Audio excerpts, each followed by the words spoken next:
Hey, it's the 619 Nerd here with book reviews that I've been putting off lately. And the first one is Dracula Was a Woman from Ramond T Mcnally.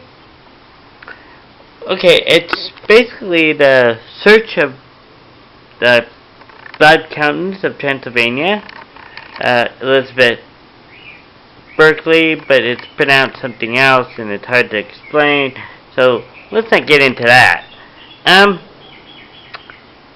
it starts off him and his wife going to see the ruins of the castle estate. I know she's royalty, but I don't know if you call it castle or what. Sorry about the glare, but and that was actually pretty good. He talks about the life, what she did, how it happened. That was actually pretty good for the first 92 pages. And then after that, what was a good story turned into the very next chapter is a long sequence in the book Dracula, and he compared it to oral sex. Yeah. And then it goes from werewolves to zombies to other people who pretty much did the same kind of thing. It's all over the world. There's a culture about blood and rejuvenation and stuff like that. How George Washington would use leeches to purify his blood and stuff like that. So the rest of the book is about necrophilia, mummies, and then it goes to real people throughout the ages until even recent times, which I like that part. It talks about Snow White being trying to be killed through the heart because she was a virgin, stuff like that. And then so I don't know, if you want a good 92 pages, read it. And it's not a bad book, by no stretch of imagination. It should have been all about her. None of all the analysis, research. It's kind of cool. You had it like a journal. Day 1, we went to this place. Day 2, we arrived all the way, had lunch at one of her estates, and where she died, and stuff like that. That would have been good if it was all about that, not about necrophilia, how Dracula's euphemism for a blowjob, stuff like that. So, for my first honest God book review, I'm going to give it a 3.5. If it was the first 92 pages was for the rest of the 112 pages, or 122 or something like that, it would have been a better book.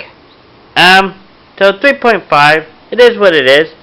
And look at the author in the back. It was something you would have as a house guest. It would be cool. Alright. And I'm talking about next one. We're gonna do Casino Royale, which you can probably not see it.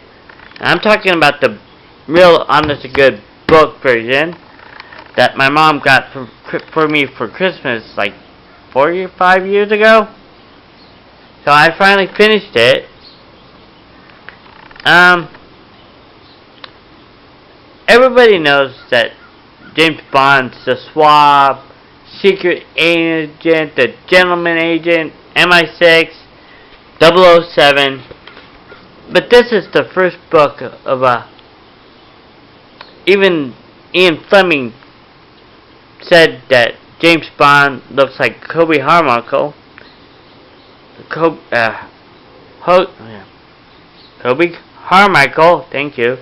And if you don't know who it is, the only thing I ever saw him in was Best Years of Our Lives. So I don't know how swab he can be if he looks like that. So check out Best Years of Our Lives, you know what I mean. He's Homer's uncle. And Homer was a sailor who had both his hands as a hook. Really good. It's a really good movie. I need to do that one. Do that one soon. Yeah. So he's more of a. In this one, in like most of the first few, he's mostly a brutal killer who does like fancy foods, fast cars, loose women, and yeah, he drinks in excess. He smokes like 6 packs a day or something like that. And even though he does kill, he doesn't enjoy it. So for first adventure, which is basically almost a movie, except for the cards, Casino Royale's Baccarat, which when Ian Fleming would try to explain it, I read that part more than once, and I still don't know how to play Baccarat. I'm glad they changed it to Texas Hold'em for the movie, but yes. So yeah, you do meet so it's a good fare. Totally different because Lashif is more of a pimp. He's a pimp that all his places were locked up, so he had to make money for the Russian mob. KGB, because he works for the KGB. This is the Cold War, sorry. Not the Russian mob. Not like it's now. Yeah, so he had to make the money. Bond was gonna try to make him talk. There is a car chase scene. You do meet Vespa. And even after the brutal, and it's even more brutal in the book than in the movie. Oh. Most people would break after that. Even after he was killed, you have a scene with the spy who killed Lashif, and he marks Bond up with his hand, and so everybody would know he was a spy. So yeah, and then unlike the movie, Vespa kills herself. I think she took too many pills because she fell in love with Bond, and she knew the Russian. She was a double agent, and yeah, it was a sad ending. Really good book. Other than so I'm gonna give it a 7.5. Really great way to start, even with the boring parts of him trying to explain Baccarat, which I still don't understand, but probably one of the hardest games anyways. Great way to meet a James Bond, the real James Bond from the books. So yes, and I'm like literally almost done with Live and Let Die, so that's coming up soon. And the last but not least, every time I finish one of these shadow stories, I'm going to review it. And I'm going to start up with the very first one, The Living Shadow, by Walter P. Giibson, or aka, we'll use the pseudonym of Maxwell Grandpa's Walter B. Giibson. Yes. And it's really his first. Technically, it's not his first. The Living Shadow is mostly you meet a man, Harry Vincent, who's well-known agent of the Shadow. He's used in if not most, but a lot of them. We meet Harry about to commit suicide off a bridge. Shadow saves him. You ask him, you want thrills, you'll have money, you'll have honor, but you need total obedience. He says yes. And then we go through a ride with Harry, mostly with Harry, even though Shadow comes in more and more through the series. You ask him to watch a man, and all these codes and all these tricks, very essential. all these, every word that's euthanized, you write it down. You meet some established characters. You meet Fellows, who's the intern banker, who's only around for a few issues, or not, he died soon. You meet Detective Joe Cardona. They do talk about the commissioner, but you don't actually meet him. You meet Fritz for the first time, and Fritz is actually the Shadow himself. Whenever he needs key information, he would go as a janitor. You'll hear Cardona shoot the breeze with other police officers, or even the commissioner. So it's really good establishing the character. And then it's Harry's every turn, and one time he gets captured by the Chinese. He almost gets killed. Shadow saves him. Shadow saves him again with a guy he was supposed to pretend to be a taxi driver. He gets lost, so there's problems. So the next night, the same guy sees him, and there's a elaborate murder. The secretary. There's a lot of stuff. It's very complex. This is also probably one of the longest Shadows ever. This has 37 chapters. But I believe the longest. I think the most is 25, maybe even 30. But this is the most. But very complex, very durable. Even though there's a few plot holes, especially at the end. I don't know. Like two of the main. We don't even.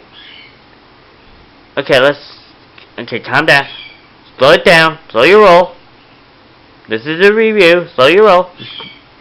Anyways, there was a murder at the hotel of where Harry gets away. You might see him later on. There's a lawyer involved. He gets away, and the guy who the lunch English Johnny, who's not even English, who Harry deals with a few times, he gets away. The only one that gets captured is Bart Diamond, or something like that, who's disguised as a Chinese man. I don't know how that comes up, how that came out.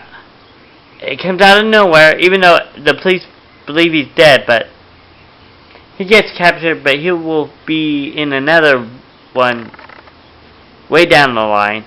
So, even though there's a plot hole, I'm going to give it a 8, because it's the Shadow, and I'm going to mark out, it's the first one. He's been around 80 years, and what I like about these, if you get these, you get that's the Living Shadows, what the pulps look like. Dark Hush, which is famous for being in a lot of the books, like reprints and stuff like this one. This reprints on the cassette tapes, maybe even the CDs of the radio show, which I will do some of them. It's a great read if you have time. So, when I finish Black Hush, I'll do that one. When I finish Live and Let Die, which I'm almost done, I'll do that one. I have other ones. I'm reading Hunger Games, which I got to over 100 pages in, I don't know, like 2 weeks I've had it. So that's good for me. And the movie's coming out soon, so I might review that. So much stuff that I've been putting off for so long. So, if you get the chance to get a read, get Casino Royale, the book, or this, because it's actually good too, or The Shadow, yeah. Alright, this is 619 Nerd signing off. And, oh, I almost forgot. Son of a bitch. I almost forgot the key point. One of the videos that I did but never uploaded, which I will tonight, which I'm going to upload all these tonight. Ta-da! On March 30th, yes, that's today, yeah, barely see it, but yeah, 2012, the return of the 619 Nerd Chat. Yes, I know, I've been putting it off. I believe this, ow! I just hit that chest first, nice. Anyways, I'm an idiot sometimes, but ow, that hurt. I have a bruise, I know it. Just kidding. No, I'm kidding. Yeah, so I've been putting it off. I believe it's episode 7. I'll talk about a lot of things have been happening. The job search that's gone nowhere so far. I got some. I showed some other stuff that I've gotten, like which you will see. I'm not gonna. I'm gonna talk about Mass Effect. Hopefully, I can finish it. I've been playing over 30 hours of Mass Effect. So I'll talk about that. Do my 100 wrestlers, which I need to do. I need to put that out as well, from 1 to, I believe, I don't even know how many I did. And I have to look at all my nerd chats to do that. I think it'll be 6. 7 if I count Eddie. So yeah, let's do it. I need to get off my butt. Been stuck at home, pretty much. Don't go out much. I have hippie hair. As my mom explained the other day, I look like a homeless man with the. Oh, let's show it. Yeah, you know what? Let's show it. I've been talking about it in a couple of videos. I do look like a homeless man. Or if I blonde my hair like Thor, I would look like Thor, sad to say. Oh yeah, and oh, coach, you can't really see me. You can't even see me. Come on, there we go. Ow. Yeah, I look like a. Yeah, I do look like Thor. I blonde my hair. I actually get the costume. Take off the glasses. Yeah. Actually, I look like my dad, actually.